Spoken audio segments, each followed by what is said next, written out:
Hello, what's up, viewers? My name is Andy Barnes, and today you're watching Above the Average Mindset with Andy Barnes, interviewer Tiffany Denise, and today we will discuss how to become a six-figure barber. So if you're here, it's likely you want to know what sets a six-figure barber apart from the average. You want to know what disciplines does a person need to have in place to hit six figures, how important a business plan might be in order for you to hit that six-figure business, and you probably want to know what are the most important daily habits of a six-figure barber. So that's what we'll be talking about today. We'll be covering all of that because Andy Barnes is going to be sharing his experience of how he became a six-figure barber so that you can do it too. So let's jump right in. So first, Andy, what do you think sets a six-figure barber apart from the average? A barber that can hold his money. Because the reason why I say that is like six-figure barbers, they're being used, so that term is being used so loosely now. And then to break it down, $100,000 is what makes you a six-figure barber. Okay, so that's a minimum of 13 haircuts a day at $30 a haircut times 5 days a week, times that by 4 weeks. That's your $100,000. You get what I'm saying? Which equates to $8,300 a month with some extra threes on the end.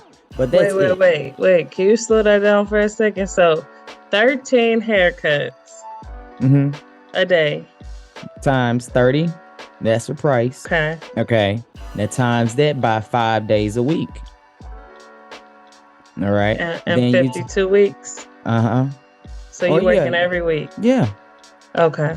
Gotcha. Considerably, if some barbers that do, but I mean, you're still giving yourself, your 2-3 days off or something like that. But even before you go out of town, you still gonna squeeze those cuts in anyway. So it's really not like you're gonna miss much. You get what I'm saying? And then two, if you are cutting kids, well, kids are only 15 minutes. And if you cut in a kid at $20 in 15 minutes, well, you get two in, that's $40. So it's ways to bridge the gap. So I just kind of laid it out there for just, guess for you to be able to see, but get a generalized idea. But yeah, 13 haircuts a day at $30 a haircut times 52. I mean, times 5 times 52. That's your $100,000. That's how easy it is for you to become a $100,000 barber. But the problem is are you keeping the money or are you spending the money? And what do you have left over? Are you investing the money?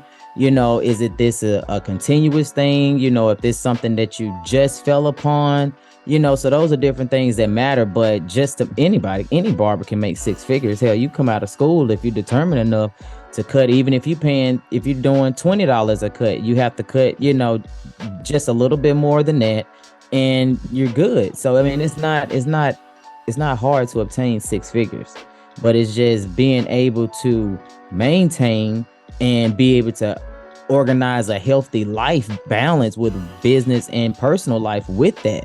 Because you get some bars that make six figures, but shit, I can guarantee you they ain't got 2,000 in the bank.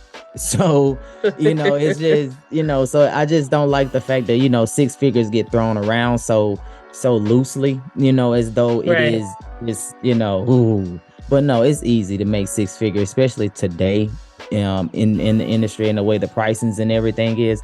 Anybody can do it at this point. Yeah, but I mean, a lot of people are seeing people who are just barely scraping by as a barber, or may not realize that they have that kind of money coming in. So what disciplines does a person need to have? Because that sets them apart from the average. What disciplines do they need to have to become that six-figure above average barber? One, they need to know their numbers. I can't stress that enough. Know your numbers. Know how much you make per day. Know the traffic of your business every time you leave. I used to keep records. Well, I still keep records, but I'm kind of fell off a little bit. But I would keep a record of how much I made every day. And then I would do that consistently for 3 months. And then in that 3 months, I would kind of gauge like an average on what I made. And then I take that average and I will price it up against what my expenses were in my personal household first. And then, so let's just say my personal bills were maybe $2,000, but I'm only making maybe free. So, you know what I mean? So now I got to see that I only have maybe $1,000 to maybe do something with a month. And, so you got to just pretty much know your numbers, because some barbers may see right now six figures is something to be motivated to have, but you can make a good living off $75,000. If you're just a Hmm. person with maybe one kid and a girlfriend or something, you can do well with that. And especially if she's working. So it's not like this big thing to where you have to put so much emphasis on becoming a six-figure barber. But the main thing is you got to know your numbers. If you don't know your numbers, you really don't know what you got coming in. You don't know what you have coming out. There's a lot of barbers who are probably six-figure barbers that don't even realize they're six-figure barbers. Right. So it's just the misappropriation of money, being unaware of their money and where it's going, and where it's going, and whether it's coming in or going out.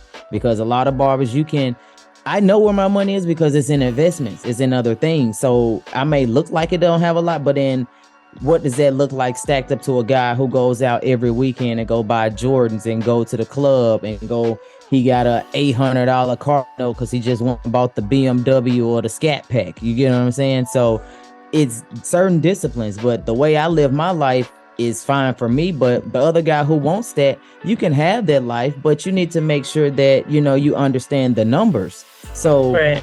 if you break down the numbers, okay, if your car note is $800 and you only charging $20 a haircut, that's 40 cuts. Right. You get what I'm saying? So a lot of barbers don't realize that. So you got to keep them 40 cuts coming in on a monthly basis just to pay this car note. You get what I'm saying? Yes. If you have rent and your rent is $1,000, that's 50 cuts. So now how many cuts are we at now? We're at 90 cuts in order just to pay rent and to pay our car note. But see, a lot of people don't look at it like that. A lot of barbers don't, because they see it coming in and they see they can afford to pay it. That's it. But you got to know how long, because a lot of people, you can get into this rat race with the job too, because you can, as fast as you get it, you spend it and you go right back to work because you know you can get it again. And that just goes to a barber who does not know their numbers. Once I knew Yeah. my numbers and I knew that I had enough to save to invest, I had enough saved, I mean, not saved, I had enough money saved to invest, but I had enough money coming in to cover my expenses and be able to take care of my business. I'm not going to sit in here and work 40 plus hours if I don't have to. A lot Right. of barbers overwork themselves because they don't know their numbers. A lot of barbers really make enough to be able to work maybe 4 days a week instead of working a whole six. So it's just those type of disciplines is really knowing your numbers and being disciplined enough to keep track of those numbers, and then being disciplined enough to keep your expenses and stuff low and be able to, maximize the asset potential. But other than that, just because you're a six barber, you can be a broke six-figure barber too. Yeah. So having the equal expenses and income, yeah, Yes. And or then, more. too, a lot of them, they see that, oh, I'm making the money. And then, they have that I'm not used to having shit attitude. So, we got to go, since I've been driving a hoopty, I deserve a new car and I deserve a better place. But you just raised your expenses. You can Right. understand? We sat here and we just prayed to get out of the rat race and we just threw ourselves right back in it. So now you back, now you got to cut twice as many heads now instead of what you used to be able to. And you don't realize that. And you in this rabbit wheel so long, and now you're tired, you bugged out, and now it starts to weigh on your clients and how you treat them. And now you raising your prices for an absorbent amount of money, and you're not bringing no extra quality into it. You just need you want trying to get this new car paid for. Right. Man. So, how important is it to have a business plan if you want to hit that six-figure mark? Honestly, I never used a business plan. It is something that is Wow. good. No, I've never used a business plan. I didn't go like, where they have like the categories and you have your executive summary and I never went through that, but it is good to have. But I just have like, the wherewithal as far as business. But for somebody who does not know, I do recommend you do a business plan, because it just kind of gives you an idea of where you want your business to go. You have an idea of what you're up against.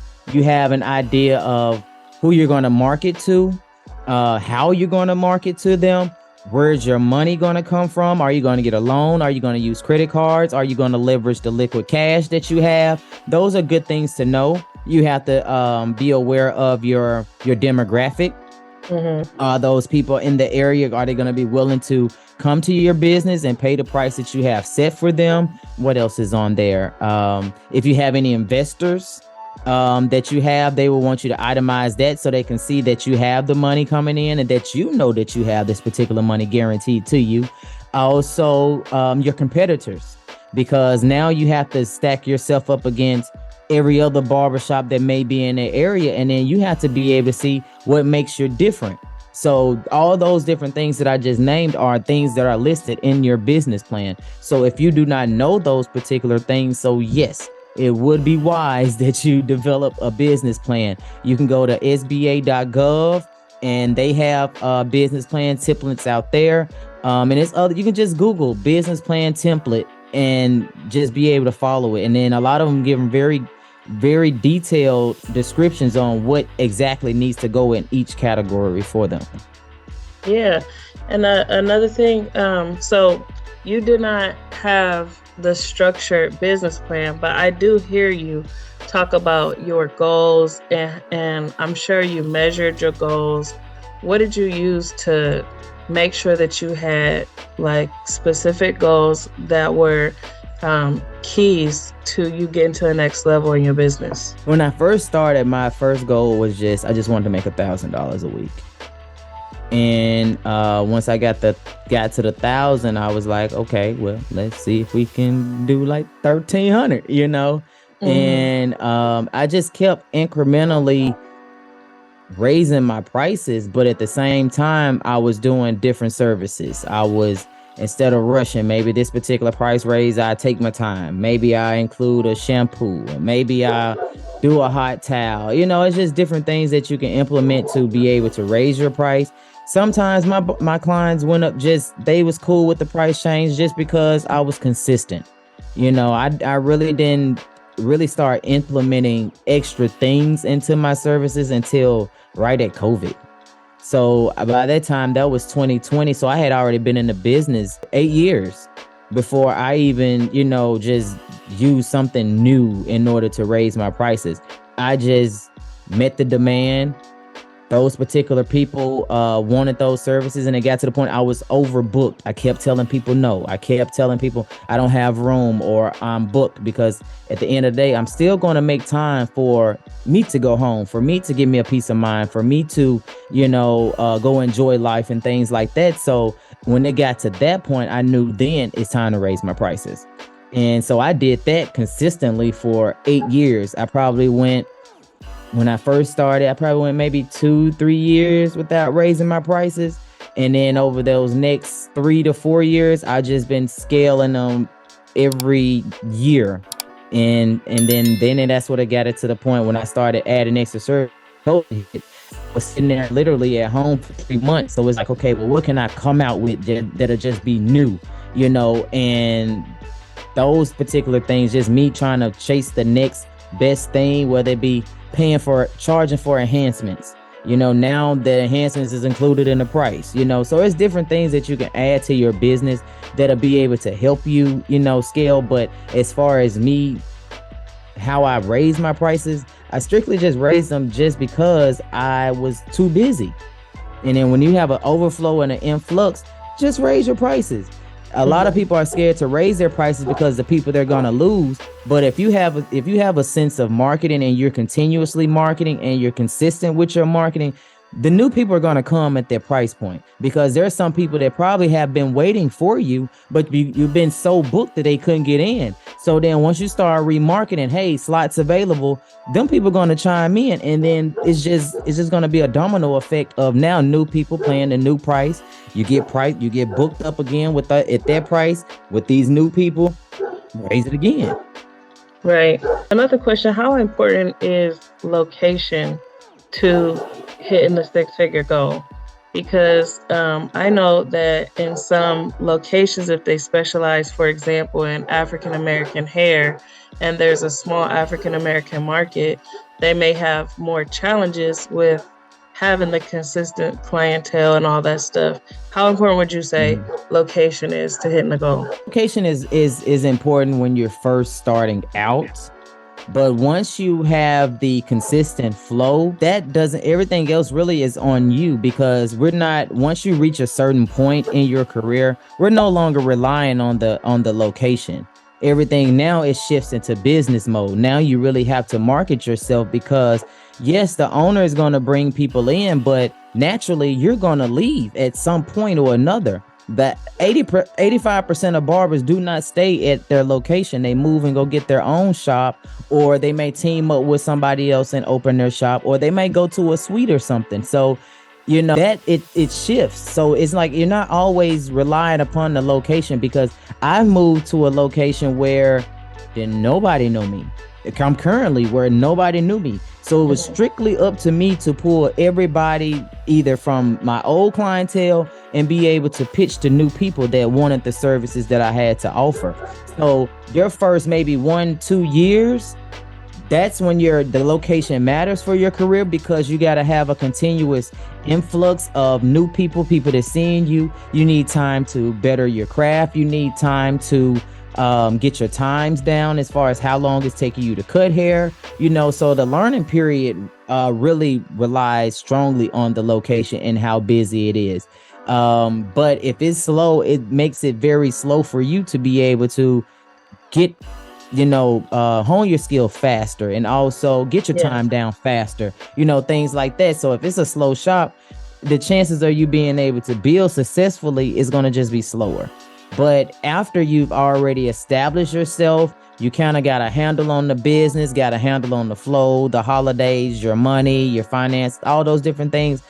The location doesn't even matter anymore, because now people are seeing you, they're coming there for you, and then your clients are now referring people to you. A lot of my clientele, a lot of my business was referrals, because social media hadn't quite gotten as big as it is now.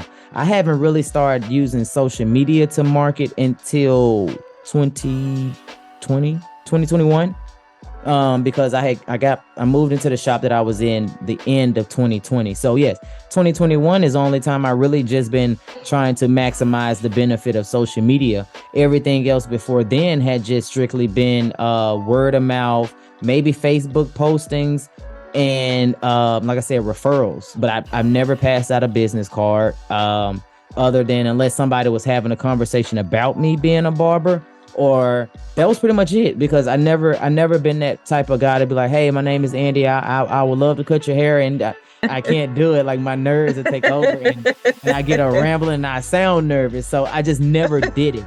So so I always just had to find some type of strategic way to get those people in my chair without me having to go door to door, passing out, going into Walmart. Hey man, you need a cut, I got a cart where or just being that guy that put, flyers on people's cars and stuff like that. I just never was that guy. I hated that. I hated it being done to me. So I also didn't feel comfortable doing it to people. So no, I never passed out a card. So after the most part, it had to do with a lot being with the location being busy. And then, like I said, after you've gotten acclimated, it doesn't even matter about the location anymore. Okay. And so how you kind of talked about how it's important when you're starting out to have a busy location. So how important is retention once you do have the clients coming through? How important is retention to maintain that, 6-figure milestone? Retention is very important, because the people who've been with you the longest, they're the ones you're going to try all the new shit on. Them, when every time you get a new service, every time you decide that you want to you went to a class or something and you decide that you want to try this new haircut technique out on her, or maybe you start doing facials and you want to try it out, those are the people that you're going to use to market, because they're going to see it as though you're doing something new, and they're gonna be like, ooh, my price really gonna stay the same, or it's only gonna go up maybe $5 or $10. Cool, I take that. So you use them to market your new services, but your new people, you're charging them the strength. So retention is very important, because you don't wanna practice on the new people. You know what I mean? You already want to already know what you're doing when you get to this technique or when you get to this particular service. So no, retention is important. And then two, retention also is going to get you the referrals. They're going to talk about you. Their homeboys or homegirls are going to come in town. Their cousins are going to come in town. Their friends, they might be at work, their coworker, and their coworker see that they crispy all the time. Hey man, who cut your hair or your beard? They're gonna send them. And then too, your retention is going to vet the clients for you.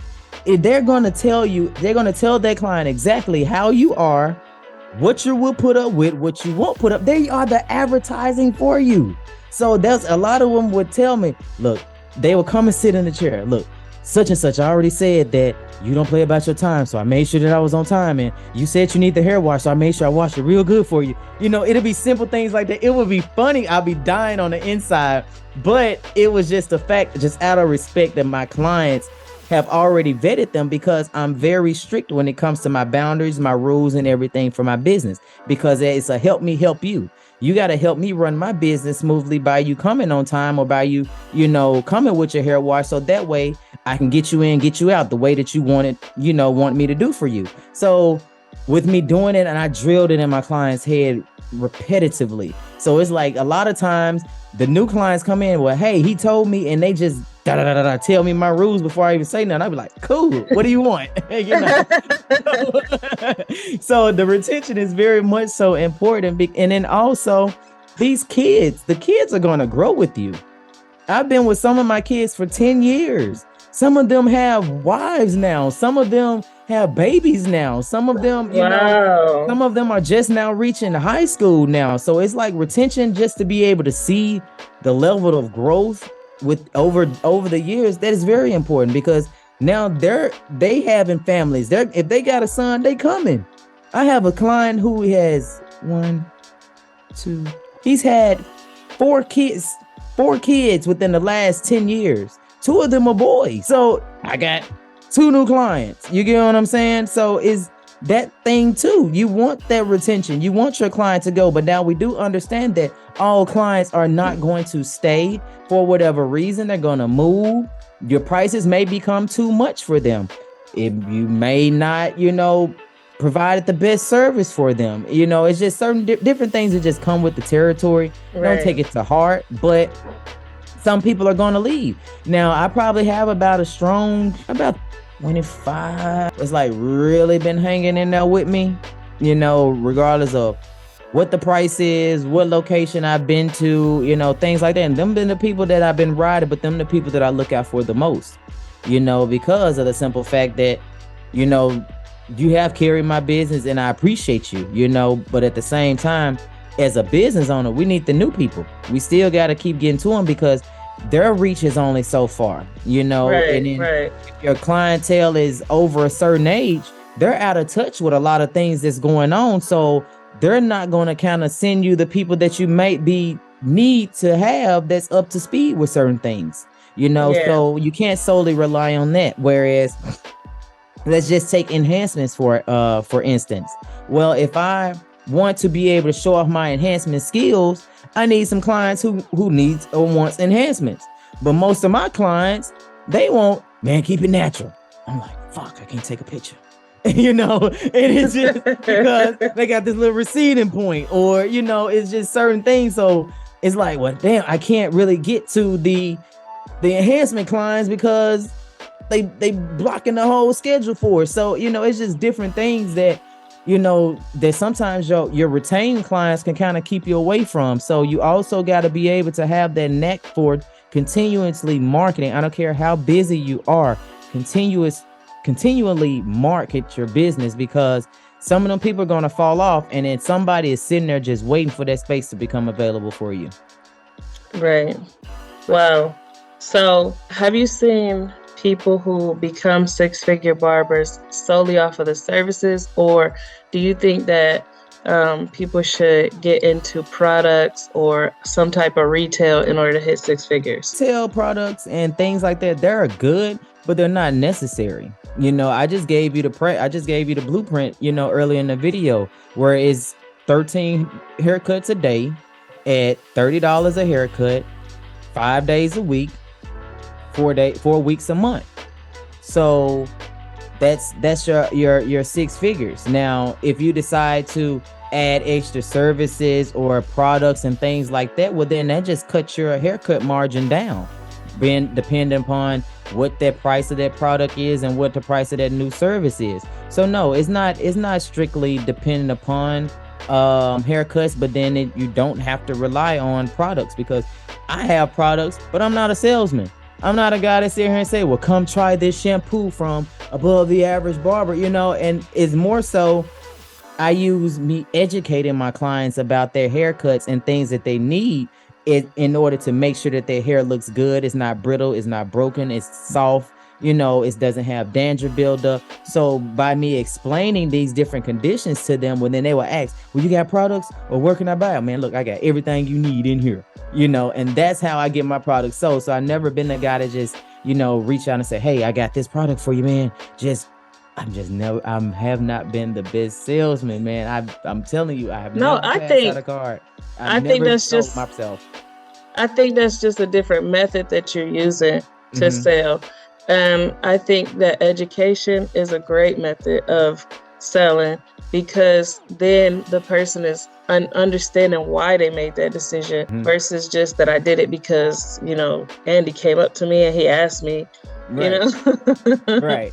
But no, So but I mean, I can't say that I'm not a salesman. You're right. I can't say that I'm not. It's just you based definitely on, are. well, based on me just strictly just being self-aware of myself and what I'm uncomfortable with doing. And some people would say, well, you got to get uncomfortable to get, well, I'm not that guy to do that. I'm gonna try to figure out the lazy way to do it to avoid me being uncomfortable first. And then if it gets to that point where I just gotta get uncomfortable, then I would do that. So I haven't just gotten to that point where I just had to go and like really stand next to somebody and in front of someone and really sell myself. A lot of my processes have just been going off things that I knew. And then just me, again, like I said, being self-aware and just connecting, letting the universe align those different type of people up with me. And it's just so happened, it has been the best experience for me because I haven't. And it's just now I'm getting to the point where it's a lot of things that I don't know about. So now, again, I'm having to reach out to people who are doing maybe what I want to do and getting a team together, things like that. So no, I don't know it all. And it may seem like I'm doing it all by myself, but I'm really, really not. So it's just different things that you would have to put in place, in order for you to, whatever's comfortable for you. You know what you need. You know what you do not like. You know what you don't want to do. You know what you can do. You know what's within your capability as far as a time schedule. Do that or not do that. Whatever you don't like to do, pay somebody to do it for you. Use your girlfriend. Hell, she there. You know what I mean? If you don't like, I mean, there's so many people around you that you can use without even having to pay anybody. It's just simply asking a question. So in this business, you have to be very self-aware because you're going to have so many different personalities gravitating to you on a day-to-day basis. And it can make you uncomfortable. It can make you uptight, or it can be very enlightening and very exciting for you. But you have to make sure that you keep some kind of balance within yourself to where you have those boundaries of what you will and will not allow. But if you know what you like and don't like, do it or not do it. That's Yeah. just how I did it. That's how I came with everything, pretty much. I think that's so key how you brought up outsourcing and how that could be necessary, or even getting people who would do it pro bono like that. How important do you think building a team was to you sustaining your business? I didn't really start building a team until like these last 2 years, and that's when I really started scaling my asset. But prior to that, team wasn't really that important because you're not really guarantee your time to a bunch of things. You get what I'm saying? As though I am now. So now I have to have a team, but I didn't have a lot of time that I was delegated to much else. So I had time to edit my videos. I had time to get on social media and reach out to certain people, or not necessarily reach out to people, but add them as a friend, unbiasedly, and build out that way, and just made sure that my marketing was always, up to par. I was always aware of what I posted as far as my personal life, because somebody's going to go on your Facebook page and see, or go on your Instagram. Somebody's just going to troll all the pages available to you. You just got those people. So you just got to make sure that those different things look good, so that when they come and look for you, that they're not passing judgment, on you. And then Right. they are able to come to your business willingly and openly, or without hesitation. Because you have some of these barbershop, hell, you damn near got to tote a gun to come up in there, because it's just so much tension in the area. But then you have some of them barbershops, it's just calm, relaxing. You can come in peace. But if your barber page or your personal page does not say that you're a calm and collected person, well, the calm and collected clientele that you're looking for, chances are they're not gonna come to you, because they're Hmm. just going strictly off what you post. Rarely do I have clients that will call me, but it's everything is basically through messages. So the clients that do call me, and then I say, hey, how you doing? And thank you for calling. And having the phone etiquette, they're like, oh, okay, all right. And so it just changes the tone and the dynamic as far as who choose to come around me. So all of that is important for you to be able to sustain and be able to grow and maintain, like, everything that you have going. Your image and your business image is everything. If you start slacking in it, it won't retain anything. You have to Hmm. go back to the drawing board. So everything ultimately goes back to you being self-aware of yourself and what it is that you want and don't want. And then if it's too much for you, then don't do it, or get to the point to where you can do it comfortably and then progress with it. But I didn't realize I needed a team until, like I said, 2 years ago. Everything else I pretty much did on my own all these years. Awesome. I think you definitely have done an amazing job building out your business. And I think this video, you gave away some great nuggets.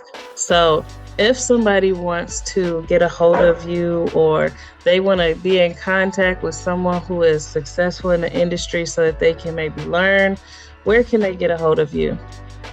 You can reach out to me on Instagram at I am Andy Barnes, and then also www.andy with 2Ds Barnes.com. And just, if you have any questions about anything, you're looking for a consultation, or anything of that nature as it pertains to your business, barbering, branding, just reach out to me, and then I will be sure to get back to you. Awesome. So definitely also subscribe to this channel. We'll be doing more videos where we'll be talking about barbering, branding, and business. So definitely subscribe down below. Click the bell icon so you can be notified of upcoming videos. So tell us a few new things that are happening in your business, Andy, before we let the viewers go. Well, first, I am opening up a new barbershop. It's ATA Barbershop in North Arlington. The opening date of that would be March the 12th. I have an appreciation celebration for my clients, friends, and family coming up on the 11th of March. I am also starting my business classes in April. Um, Wow. Getting these suites done. So I have a lot of things coming up this over the next quarter, and I'm excited about it. But mainly right now, my main focus is getting this barbershop opened up, and it's a walk-in only barbershop because a lot of people are going towards appointments now. So I'm going to fill the gap of making walk-ins a thing again. And so that's pretty much where I'm at right now. A lot of things coming down the line on the personal side as far as my brand, speaking engagements at different schools, high schools, colleges, barber schools. Like I said, the classes are coming. So I have a lot of things coming down the pipeline. So you all stay in tune. And as the videos going, and follow me on Instagram to keep for y'all to stay up to date with everything else that I have moving forward. Awesome. Awesome. So I think you gave so much in this video, and I just want to thank you for the viewers. You're welcome. But definitely subscribe below, and we appreciate you watching, and join us for our next video. So that's all we have for today. Have a good rest of your day. Bye. Bye.